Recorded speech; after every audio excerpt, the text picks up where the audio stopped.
you have to treat yourself like you treat your friends. Are you going to keep saying shit to them? No. Are you going to criticize their body, their habits, and tell them they're not good enough? No. So why would you do it yourself? Start off with like a bit of a bio, like who you are, what you do, and how you got started. Cool. Mm. So I'm Niharikaa Kaur Sodhi. I know that's not very easy for everyone to pronounce. So it's just Niharika. And I now I'm a full-time creative entrepreneur and a writer, but I was just working a normal corporate job, and then I planned to quit it at 25, which was about 14, 15 months ago. And it happened because I was side hustling as a writer, and then I quit to start freelance writing. But then I somehow jumped into making a cohort based course, which has got sold out throughout every time it opens. And I have several digital products, and I have a decent following across platforms. So, but at the Okay. core of it all, I'm still just a writer, and I want to sort of educate people. Now, how did you get started writing? I've been writing since I was 7, so I'm not sure if I'm the ideal candidate for this question. That's why every time somebody asks me that, how did you grow so fast, like when they see my LinkedIn profile, and that's when I just say that I've been writing since I was a kid. It's just that I wasn't writing online. That being said, the skill of writing was still being carved through all these years. And I was still writing online since I was 18 through like blogs or Quora or even Instagram once upon a time. So I Yeah. just think I've been like super passionate about it. Yeah. You've been in the game for a while. So what did you do before you started like working as a full-time creator? So I was working in the corporate sector in a digital transformation place. So the company is called Genpact. It's all across the world. The headquarters are in New York, and I was working in HR transformation. So what we did was try to sort of create these lean HR processes for just the company to work more efficiently. And that's not what the company does. The company does a lot of things, but that's what I did. So I was into Lean Six Sigma and HR transformation, and I Okay. also somehow handled the communications just because I was really creative. So my manager just told me, why don't you handle the communications, which goes to like the CXO level. So I did that as well. Yeah. Okay. So did that transition to like becoming a creator, was that like a gradual thing? Like did you kind of start that while you were at the corporate job? Or was that more of like a decision to go full So time? I was at a corporate job because I followed the simple template, right? You study and then you study some more and then you just do a job. That's what everyone does. And when I was doing my masters, I did my masters in England, and then I did it in human resource management. And then I solo traveled when I was 21 years old. It did occur to me that time that I want to do something different, but I was so young and so naive, and I thought that okay, like this is just a daydream, and let's get back to just exploring and stuff like that. But then during my the transition happened because I was actually really bored at work when we started work from home. So I just started reading blogs online and watched these random YouTube videos. And that is when I discovered like there is something known as side hustling, and that people can actually do what they love full time and make a living out of it without slogging 8 hours a day. So I've been living a 4 hour workday pretty much since I started, and it's been going great for me. What does a majority of your time kind of look like as a creator? Is it mostly like writing or like because you also do courses and things like Right. that? What does that split look like? So I only do my course 4 times a year. The reason being I want it to be exciting for me. I don't want to keep selling to my audience. And it's and also I sort of want everything to be a side hustle. I don't want it to get boring. So if my course becomes a main hustle and happens every month, then it's just like a bit monotonous. So my time looks like, now I'm outsourcing some small tasks. For instance, copy pasting my threads into newsletters. That's something I can save my time on. And I need more time to just like creatively work on my ideas. So I still write and edit on Medium, which takes like nearly 2 hours every single day. I've recently started a YouTube channel because I want to build something from zero. I'm a bit tired of the following and the responsibility that comes with it. So I want to play around as a beginner. And yeah, and I have two weekly newsletters that go out. There are LinkedIn posts that have to go out. I schedule tweets. So it mainly goes in writing. And by that, I don't mean like writing, but yeah, like it's stuff around writing and the business, stuff around business. Right. Yeah. Now, how is like writing on Medium? Is that like monetizable? Like, I mean, it seems like Yeah. you'd make money off of that, but is that like, how So does that work? Medium is like YouTube for writers because Medium pays you for reading time of the members. So that is one thing. Another is that if you're a good writer and you get into good publications, then you get freelance opportunities. And then there are obviously affiliate deals and collaborations that I don't pick up as much because I don't like Medium is one place where I'm writing for myself. So I kind of don't want it to get that salesy vibe. But that's a third option of monetization. How? Yeah, that makes sense. So how has that like been? You said you started a YouTube channel recently. How has it been kind Yeah. of like shifting over to making videos? Has that been like, I don't know, like a it's rocky really transition? Or it's really awkward because talking to a camera when you cannot even see yourself is damn awkward. And it just like makes you, it's just weird to talk into nothing, right? And secondly, when I talk on video, I realize that you know how writing needs to be dramatized with a perfect hook and the transition of a story, the simple, just the introduction, body, conclusion. The YouTube video follows the same storytelling, but it needs to be a bit dramatic because you need to retain attention. And when I watch my videos, like I'm only 9 videos old, so I still feel like there's a lot of scope for improvement, but I'm enjoying the process because I know like if this may eventually grow if I'm putting in the work, right? If I'm showing up consistently for 2 years, there's no way it won't grow if I'm improving with time. But it's it's fun because I'm not editing my videos, I'm only recording them. But and I'm not working on scripts because I already have over 400 articles to look at.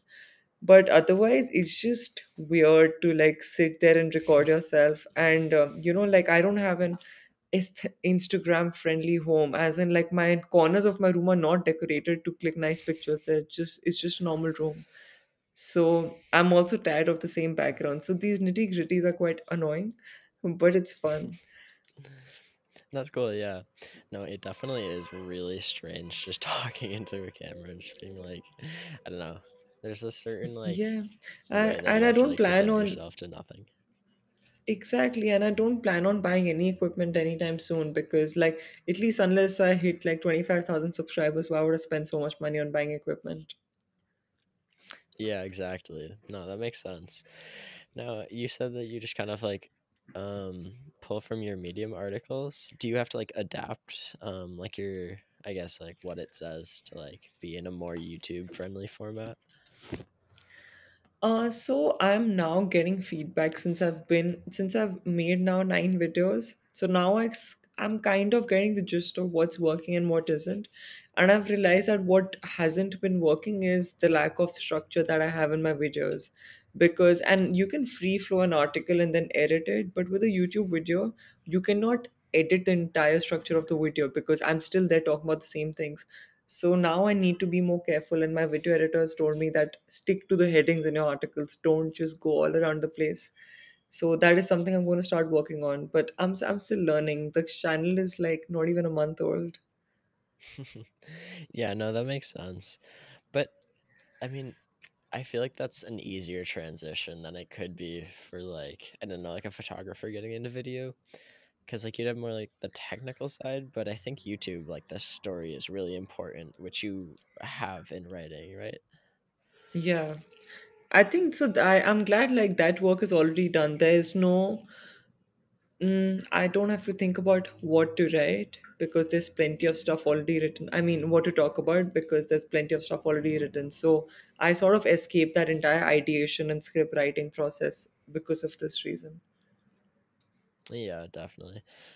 Have you seen any like major? differences in like the, I guess, the audiences between writing and YouTube and just like the general space? Like, how have you seen any differences between those? I've seen differences between my Medium and Twitter versus my LinkedIn, which is that on Medium, there's audience primarily from the West, and on Twitter, it's a mix. And West and Europe on Medium, and then on Twitter, it's a mix, but then on LinkedIn, it's primarily from India. From YouTube, it's just like 1,000 people or 1,500 people. So I think it's 80% from India, and then there's US, and then there's other places.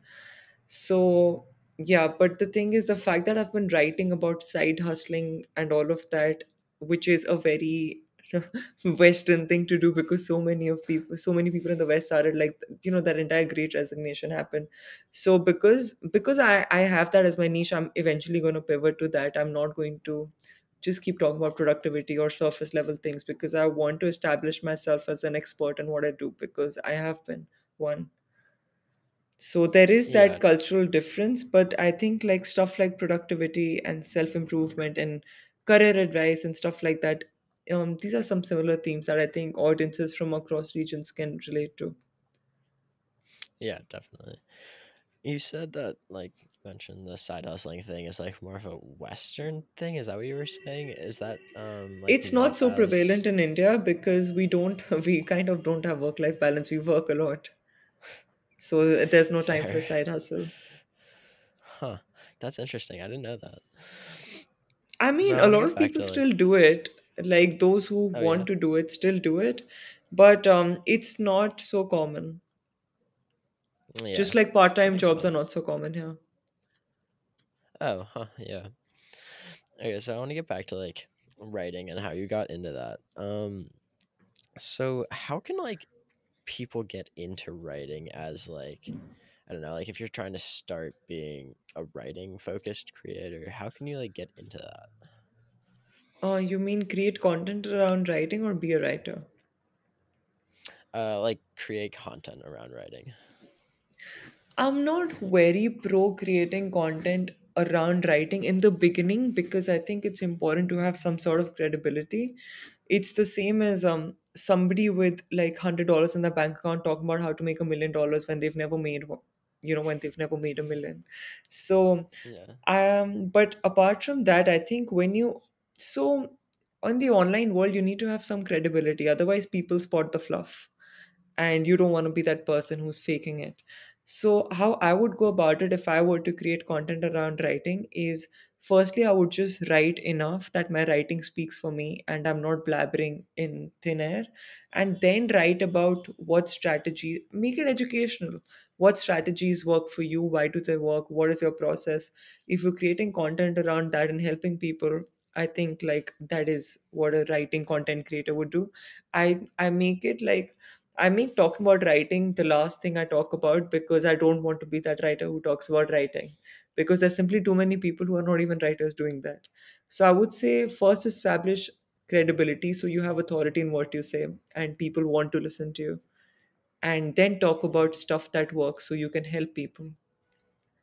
Hmm. Now, if And then you're you'll like have more people trying, coming your way. So right? Yeah. Now, if you're like already like have some credibility as a writer, what are some of like the mediums not like the platform that like are best for, I guess, like growing an audience and like doing that and monetizing? I think Twitter is great. If you had to ignore everything else and you have less time and just focus on one, I would advocate Twitter. And also because Twitter has a big writing community and there are lots of writers there. So I think Twitter is a great place to be in. You can get into these different communities. And when you're writing good content, people also have an eye out when they want to hire somebody. That's one thing. But even when you have Twitter, having a portfolio of work is important. So don't just go to somebody and say, like, could you hire me for this? That isn't how it works. But if you just say, hey, like, these are 75 articles I've written around finance and I see you're hiring for finance writing. Can you check it out? So the probability of getting work doing this is much higher than can you hire me for whatever you want. So don't do that. But otherwise, Twitter's great. And also, Twitter's great to like build a newsletter, especially with the new review integration, and have a lead magnet and just like keep building from there, from a lead magnet to a product, from product to a service, and maybe a bigger, like something like a course or a webinar, things like that. So Twitter's great. That's cool. No, that makes a lot of sense how it's because it is like a text focused platform. And then you can also add those other things. Now, if you're like a creator that's like video focused, I don't know, like how could you use, um, I guess, more writing focused things? Because like you're already probably writing scripts and all of that kind of stuff. So you have some experience. How can you use like more writing focused platforms to, I guess, like grow your audience and community? I think LinkedIn's writing focused, and the best thing about LinkedIn is that you don't just. I once made videos for 8 straight weeks, and they worked. Like they got anywhere between 30 to 80,000 views, which is way above my expectations, because LinkedIn is so organic that way that you don't need followers, and it just spreads the word really quickly. So yeah, I think for something like that, LinkedIn's great. But otherwise, I think as a writer, you just, even if you're just writing, you just have to still pick as to, okay, I'm a writer, am I going to continue being a freelance writer, which is trading a service for time, or am I going to go into the entrepreneurial side, which is what I did. So I think that is the first decision to make before all of this, because not everyone who's a writer wants to have a newsletter or a product. Some of them want to be authors 10 years later, and they want to freelance until then, and that's fine. So if I think like sorting out that goal is the first step. Yeah, that makes a lot of sense. Okay, I kind of want to like switch it up a little bit and talk about, you have your course and then you have some other things as well. I just kind of want to like ask you how you kind of got inspired to like make those things and like what kind of sparked the original thought to develop those. It was so random because I mean, I'll start with the course because that happened in the beginning. It was so random because I was in bed after my surgery and I was really upset because I thought being on bed for 4 weeks would be fun because I'll watch Netflix and read books, but I got tired in 3 4 days and it was really boring. And after a week or so, it sort of brings your head to a very negative headspace because everyone around you is living their lives and you're just there in bed. So it kind of sucks. And then I just had this idea that I have sort of proven that I can grow across platforms, and that to like grow quickly and grow fast. So what are my strategies? And I'm really lazy, so I don't wake up early, and I'm not like super productive, but like the time that I used to work, I'm very productive that time. So I thought if I could share my strategies, would it help others? And then I just tweeted about it, that if you were to learn consistency from me, something like that, like would you want to join in, something like that, right? And I think like 126 people commented on that. And then I sent all of them a Google form, and then like nearly like I think 70 80 of them filled it. And then I took like 40 people from 20 countries, created a Slack group, and then all free of cost, I worked with them for 3 weeks. And then it turns out that what I'm teaching actually works. So I was surprised as well. And then I put it on Gumroad as a course, and I put on like an early bird thing, like if you buy it within 10 days there's a lesser price, and then the price increases. And I was actually shocked that people started paying. And since then, like with every quote, I was still as surprised that people are actually paying to learn from me. And I also got a lot of social proof that worked, because what I'm teaching works, which is why people are coming in, and then they share the results, which are put on the page, and then more people come in. So, and I'm improving with time. I started with like 20, like the first course was free and with 40 people. And then I started with 25 people, and then I scaled it down to 15 people because I realized that like I'm still young, I can always make more money, I can always scale it up, but want to like sort of get on these one-on-one conversations with everyone, learn from them about what's not working out. So in the future, I can keep solving for what can work out. So that's the story of my course. And we just finished That's like our so cool. last cohort for this year, like 2 weeks ago. Nice. That's so cool. That's such an interesting story of how you got started. Most people are just like, "Oh, I wanted to make more money," but it's like, "Oh, I just Oh, really I never wanted that." wanted a course because and I tell everyone, like, if you want to make money, then don't make a course because it's not going to happen and you're going to end up selling your soul for it when you keep selling it. And I'm glad, like, with my course, it's reached a point, like, our previous cohort, by the time I sent my first email, half of it was already taken because, like, people found the website and then they enrolled themselves anyway. So, over a month before we started, the entire cohort was sold out. So I'm kind of glad, like, it's at that stage and I don't have to sell it. But if I was doing it for money, I think then it would not be 15 people, it would be 100 people and this and that. But no, don't do it for the money, it's probably not going to work out. Yeah. I really like what you said before about like how you did the first one for free and then you had that as like the Yeah. social proof that it like actually worked. I feel like most Yeah, people just kind of like a lot of people are not willing to do that, and I've spoken to people who take advice, and when I tell them this, they just say that I'm not going to work for free. And then and I've actually seen some courses not working out because what they think works did not work. And that's okay, but if you did it for free, you'd probably sort of talk to so many people about how can I help more and integrate that, and then your next cohort would probably, sell out or fill up. But the fact that you're not open to that opportunity of learning from mistakes kind of already closes doors for you. right. Yeah, no, that makes sense. I think that's really valuable because like I'm a photographer and so the whole thing with photography is like you have to do work for free, which is kind of like it's not always true, but that's what everyone says. Because like no one knows if you're good or not, but it's like the same thing with building a course. So I guess really any kind of writing or like videos or anything like that. That's Yeah, really and interesting. I think it's good, right? Like, if people are learning from my LinkedIn, Medium, and Twitter, and if they like it, they're more likely to pay like $1 for like one product, or even $100 for a product. But if I'm not doing it at all and I'm the stranger who just says, okay, now buy from me because I have followers, I don't think that's gonna work out. And especially like when they don't know if what I'm teaching them or what I'm selling even works. Right. Yeah, no, you kind of do have to have that, especially if you're trying to like charge for it. But yeah, no, that's really cool. Now, you also Thank you. mentioned that you were like learning from the I guess people taking your course. Yeah. Was that like an intentional mindset as you're going in, or did you kind of just like be like, "Oh, I did this or like I could do this better or like this is like a way to fix this problem." I think it's both ways. I think one of them is like a spiritual belief that I want to make money to be a consequence of doing extremely good work instead of chasing money and not being excellent, right? Like, I would rather be damn good and then earn money because I'm damn good instead of just earning money.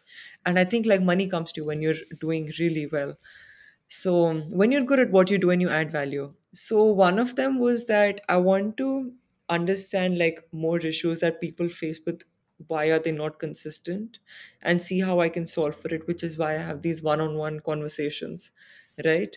And obviously that sort of goes as as a mentoring session for that as well, that they get some direction in a call even before the course starts, and then they can sort of pursue the course in that direction. So that's one thing. But secondly, like, and this is public even in my products, that I am a work in progress. I've only been self-employed for 14, 15 months. So I want my people around me and my audience to grow as I'm growing, and I want to keep adding value to them. So that's why, and it's just that even learning is always a two-way process. Teaching is a two-way process. Just because I'm teaching a course doesn't mean I don't learn from people. I learn so much from them, but they don't even realize it. And that's how every course is improving with its with its coming cohort. So because like I'm learning new things about what's working out and what isn't. So I think it just sort of is happening because I'm open to learning, and no, I'm also open to like a lot of criticism. I tell everyone that if you didn't like something, please tell me, because if you didn't like it, chances are other people may not like it, and I can improve it like here on. That's a really good mindset to have. I really like that because like you can always improve yourself. Like there's always something you can do better, even if you're like the best. Like there's always something. So, there's this really famous quote from a Bollywood movie, which is that if you chase, um, instead of chasing success, chase excellence, and success will come to you. That's a good one. I like that. No, I kind of there's this idea of like the imposter syndrome. Did you ever kind of experience that? Because I know you've written for a long time, so you have a lot of experience. Was that something that happened or not? It's like I didn't even know something like that exists until I joined Twitter and people kept talking about it. And then I had to look it up and I was like, oh God, like why so many people feeling the same way? To be very honest, I actually haven't experienced the imposter syndrome only because 2020 was a really transformational time for me because I was this really low on self esteem corporate rat who just thought that, okay, this is life and this is how we go about it. And I never thought out of the box, right?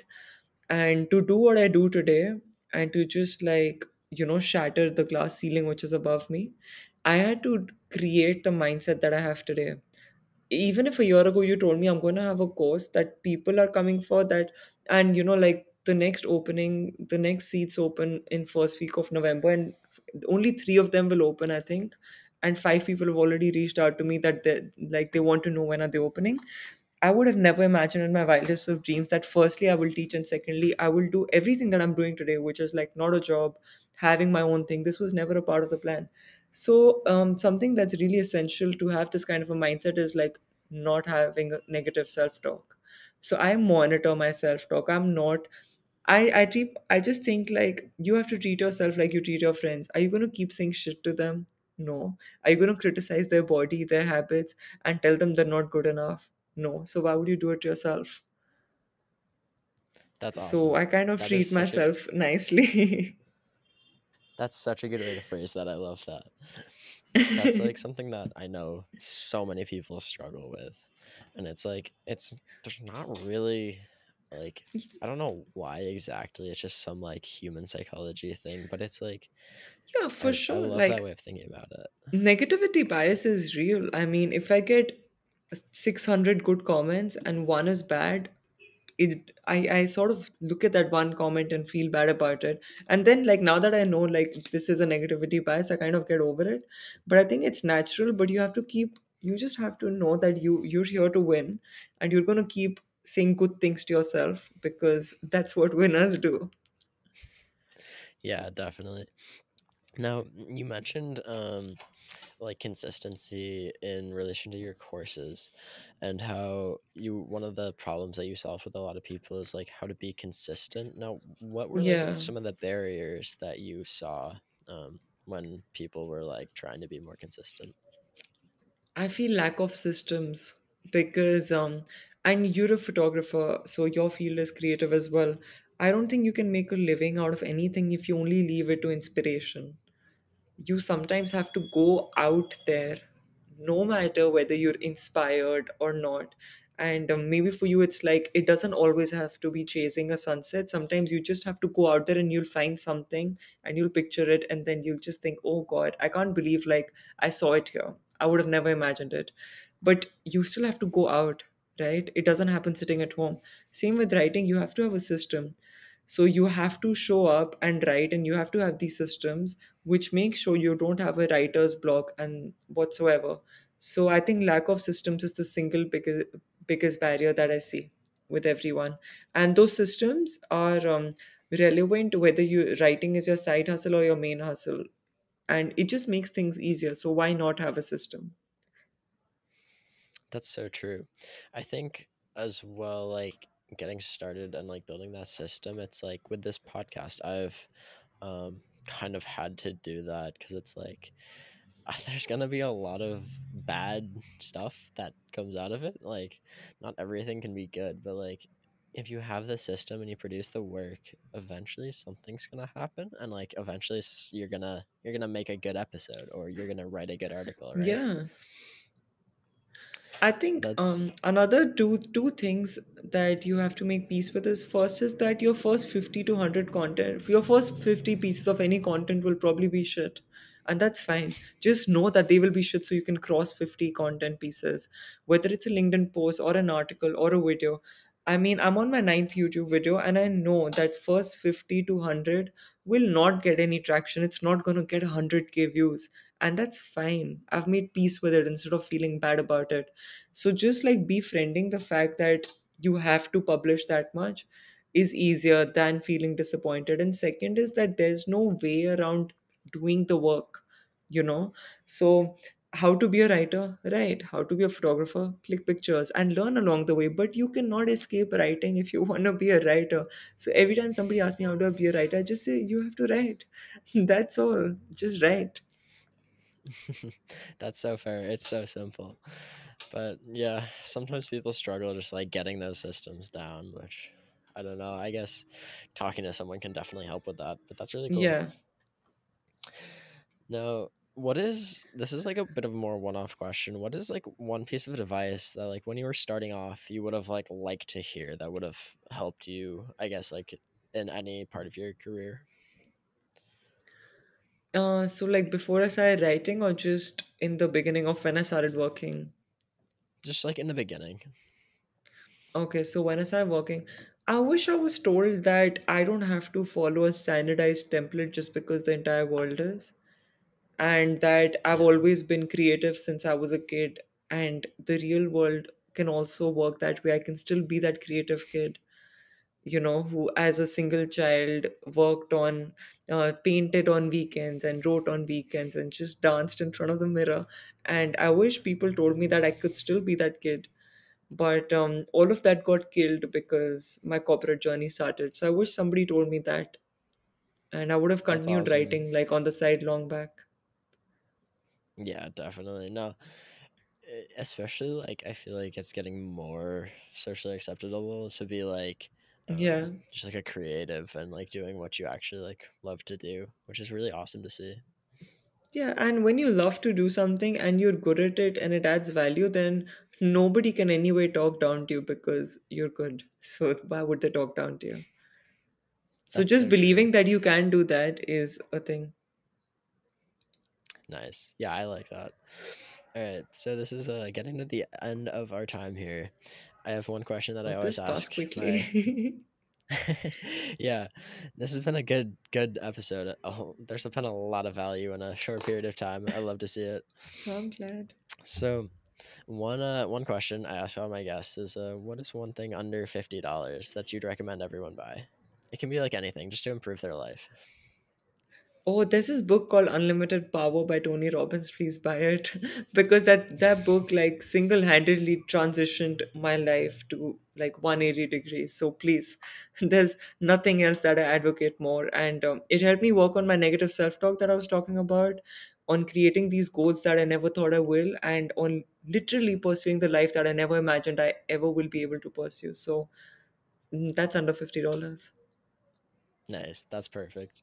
Books are one of those things that are like so beyond their like I guess intrinsic value. Like a book is like what, like $10 and it's like it can go so far beyond that and like giving you some knowledge to just improve your like happiness or improve your Exactly. like social life or anything. But Exactly. I mean, everyone should read. There's no debating around that. yeah, definitely. All right. So as we wrap up, are there any projects that you're working on that are like taking a lot of your time right now that you're interested in? A lot of my time right now. So, it's not a project, but it's this thing in my head that I'm still yet to block like 2 hours away from the world and just work with a pen on paper. I really want to encourage solopreneurship and see how I can work with people, probably like in terms of a 3 day crash course or something like that, just to, because these are the questions I'm receiving so often about how can we do what you're doing. And I want to tell them that it's not undoable. So I think I want to work around that, and I'm going to figure out how in 2023. But like the work for 2023 starts today, doesn't start in 2023. So that is definitely taking up a lot of headspace. That's cool. Yeah, I like to hear that because it's like some shorter courses like that. I definitely think are really valuable. As it's Yeah, like some and people. completely Yeah, hands on. I don't want to motivate or inspire someone and tell them that believe in yourself and all of that works, right? The boring advice is boring because it works and it's been said too often. But if I could just sort of help them with a lot of exercises that's worked for me over the past 15 months, I think it can be really, really, really valuable. yeah, I totally agree. Especially like some of like I've heard the term thrown around. It's like actionable tips is like I think that's really interesting because it's like some people just need like a few things that they can like just start working on like immediately, and then it like kind of Right. gets them going. All right, so Agree. do you have any socials you want to plug or anything? Yeah, I would. My Twitter's at Niharika Sodhi, which is Niharikasodhi. I guess that's about it. And my Twitter and my YouTube channel is Niharika Kaur Sodhi, which I think you'll read the name in the podcast. Awesome. Well, thanks for being on So, the episode. thank you for having me.